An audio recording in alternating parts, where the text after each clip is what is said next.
Hello everyone, हम लोग पढ़ रहे हैं मध्य प्रदेश के जनजातीय व्यक्तित्व या फिर हम लोग कह सकते हैं कि जनजातीय नायकों के बारे में, क्योंकि हमारी जो एमपीपीएससी की यूनिट फर्स्ट है, ठीक, एमपीपीएससी की जो अगर देखें तो पेपर फर्स्ट की unit part first paper first की जो पहला पार्ट है, ठीक है, पार्ट ए, उसकी यूनिट फिफ्थ में जनजातीय नायकों के बारे में दिया हुआ है, ठीक है। और हम आज वही जनजातीय नायकों के बारे में पढ़ेंगे और ये हमारे प्री और मेंस दोनों की दृष्टि से बहुत ही ज़्यादा महत्वपूर्ण है, क्योंकि इन पर प्रश्न बनते ही बनते हैं, क्योंकि ये मेंशन है हमारे मेंस के जो पहला जो पेपर है, ठीक है, पार्ट ए का, उसमें यूनिट 5 में। तो स्टार्ट करते हैं। राजा शंकर शाह, ठीक है। तो शंकर शाह जो थे, ठीक है, ये अगर देखें तो किस वंश से संबंधित थे? गौड़ वंश से संबंधित थे। रानी दुर्गावती के वंशज हुआ करते थे, ठीक है। और इनको अंग्रेजों ने तोप से उड़ा दिया था, ठीक है। इन्होंने जबलपुर क्षेत्र से 1857 की क्रांति का नेतृत्व किया था, ठीक है। और इनके ही पुत्र थे जिनका नाम था रघुनाथ शाह, और इन्होंने भी अपने पिताजी के साथ मिलकर 1857 की क्रांति का जबलपुर क्षेत्र से नेतृत्व किया, और इन दोनों को ही अंग्रेजों ने तोप के मुंह के सामने इनको उड़ा दिया था, गोले से, ठीक है, तोप से उड़ा दिया था। तो ये काफ़ी फेमस है शंकर शाह रघुनाथ शाह, ठीक है। शंकर शाह कुछ ज़्यादा ही फेमस है। और इसके बाद अगर हम देखें रानी दुर्गावती, तो रानी दुर्गावती थी, ये भी गौड़ वंश की संबंधित थी, ठीक है। और ये वहाँ की एक शासिका थी इस वंश की। और बात करें तो इनका जन्म, जो रानी दुर्गावती है, इनका जन्म कहाँ हुआ था? यूपी के बांदा में हुआ था, ठीक है। रानी दुर्गावती का जन्म कहाँ हुआ था? उत्तर प्रदेश के बांदा में हुआ था।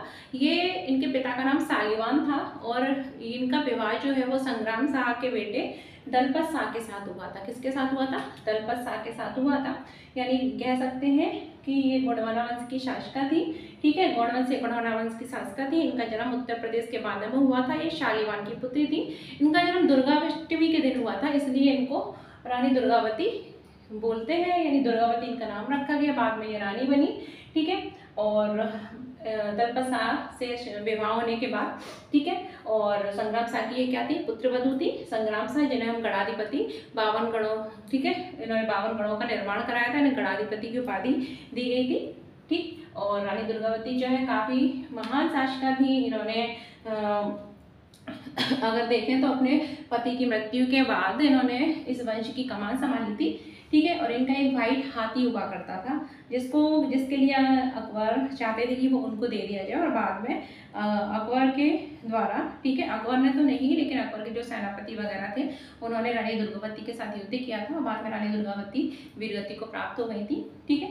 इसके बाद अगर हम बात करें भीमाजी नायक, तो भीमाजी नायक जो थे ये क्या है?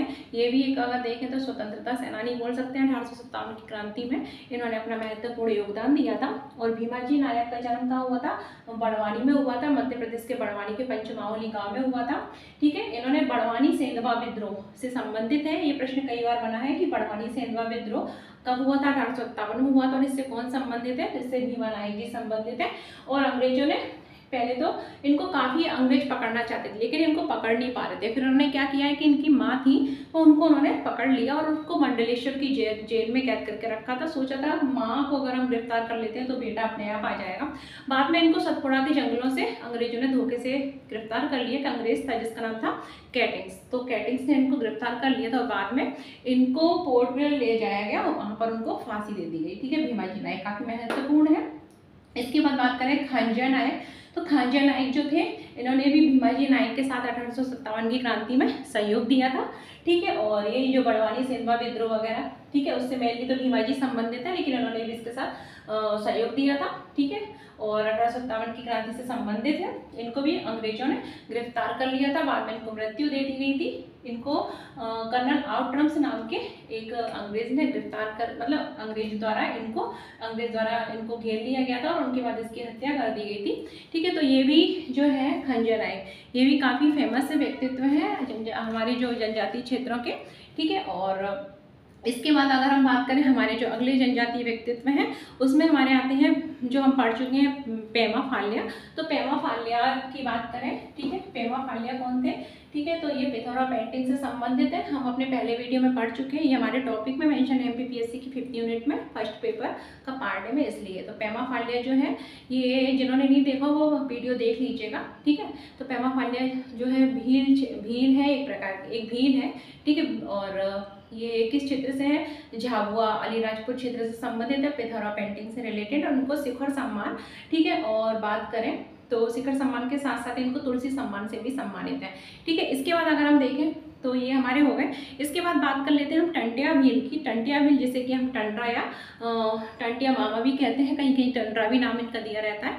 तो इन्होंने भी क्या किया था, इनको भी अंग्रेजों ने गिरफ्तार कर लिया था और बाद में इनको इनको जबलपुर में ले जाकर इनको जेल में रखा गया, ठीक है। इसके बाद अंग्रेजों ने उनकी हत्या कर दी और इसके बाद उनके जो शव था उसको ये अगर बात करें तो इंदौर के पास पाताल पानी एक जगह है, तो पाताल पानी में लाकर इन्होंने उनके शव को फेंक दिया था, ठीक है। और वहीं पर इनकी समाधि बाद में बना दी गई।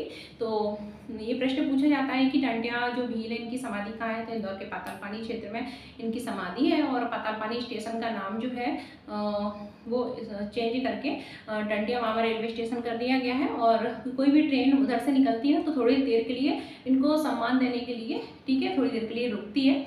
तो ये बात करें तो इनके जो मंदिर हैं वो कहाँ पर है, मध्य प्रदेश के खंडवा और खरगोन में, खरगोन के बीकनगांव और खंडवा डिस्ट्रिक्ट में इनके मंदिर है। और इनका जन्म जो है मध्य प्रदेश के खंडवा के पंधाना में, ठीक है, इनका जन्म हुआ था, जिसको हम खंडवा पूर्वी निवार के नाम से जानते हैं। तो ये हम देख चुके थे।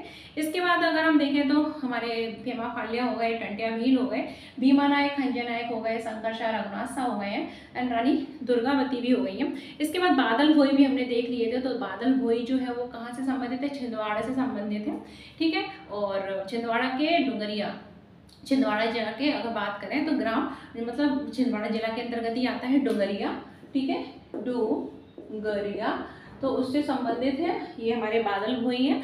और इन्हीं के नाम पर बादल भोई आदिवासी संग्रहालय बनाया गया है। और बादल भोई आदिवासी संग्रहालय जो है वो कहाँ पर है, छिंदवाड़ा डिस्ट्रिक्ट में आता है, ठीक है। तो ये प्रश्न काफ़ी पूछे गए हैं। इसके बाद अगर हम अगले बात करें तो हमारे जो अगले जनजातीय नायक या व्यक्तित्व हैं वो है हमारे गंजन सिंह कोरकू। और गंजन सिंह कोरकू अभी हमने नहीं पढ़ा था, आपने जो पुराने वीडियो हैं, ठीक है, उनमें। तो हम स्टार्ट कर लेते हैं गंजन सिंह कोरकू के बारे में। गंजन सिंह कोरकू जो है ये 1930 में, ठीक।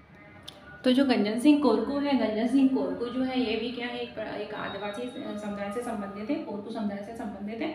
और गंजन सिंह कोरकू जो है उनका वो कहाँ के हैं अगर बात करें तो घोड़ा डोंगरी बैतूल से संबंधित है, ठीक है, बैतूल जिले से संबंधित है, घोड़ा डोंगरी बैतूल से संबंधित है। और इन्होंने जो जंगल सत्याग्रह हुआ था, गांधी जी ने जब अगर नमक सत्याग्रह, ठीक है, तो किया था उन्होंने, तो उसी के पैटर्न पर इन्होंने क्या किया था, जंगल सत्याग्रह किया था, ठीक है। और 1930 में, ठीक है, अगस्त 1930 में जंगल सत्याग्रह से ये संबंधित है। तो ये प्रश्न पूछा जाता है गंजन सिंह कोरकू कहाँ किस क्षेत्र से है, तो घोड़ा डोंगरी बैतूल से संबंधित है। और ये किसके लिए प्रसिद्ध है, जंगल सत्याग्रह। ये कब किया गया था, 1930 में किया गया था, गांधी जी के आह्वान पर उनको समर्थन देने के लिए। तो ये हमारे जनजातीय व्यक्तित्व कंप्लीट हो जाते हैं। कुछ हमने पहले पढ़ लिए थे और जो रह गए थे वो आज हो गए। तो प्रश्न इन्हीं में से आएंगे। इसके अलावा आप कोई से भी जनजातीय व्यक्तित्व पढ़ते लीजिए, प्रश्न नहीं आएंगे, प्री में तो बिल्कुल नहीं आएंगे और मेंस में भी नहीं आएंगे, क्योंकि ये टॉपिक जो है ये इनके नाम जो है मेंशन है सिलेबस में, तो ये नहीं पढ़ाएंगे। इसके बाद हम लोग स्टार्ट करेंगे मध्य प्रदेश की जो प्रमुख रियासतें हैं उनके बारे में, जो कि हमारे प्री और मेंस दोनों की दृष्टि से काफ़ी महत्वपूर्ण है। एक एक करके हम सारी रियासतों को पढ़ लेंगे। तो हमारे वीडियो को देखते रहिए, लाइक शेयर सब्सक्राइब करिए। मिलते हैं किसके साथ, रियासतों के साथ।